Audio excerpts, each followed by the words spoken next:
اگر کوئی شخص ایسی عورت سے شادی کرے کہ جس کا پہلے سے ہی کوئی بیٹا یا بیٹی ہو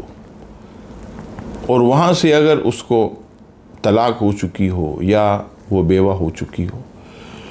اب اگر وہ کسی کے نکاح میں آئے تو وہ جو لڑکی ہے کیا وہ اس شخص کے حق میں محرم ہے؟ تو جواب سماعت فرمائیے کہ اگر کوئی ایسی عورت کسی ایسے مرد سے شادی کرے کہ وہ پہلے سے ہی طلاق یافتہ یا بیوہ ہے اور جوان لڑکی کو ساتھ لائی، تو اب جو ہے یہ جو شوہر ہے یہ اس کا باپ ہی کہلائے گا،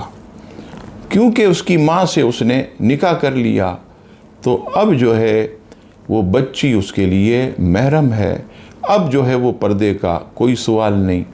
وہ آپس میں گفتگو بھی کر سکتے ہیں، آپس میں جو ہے وہ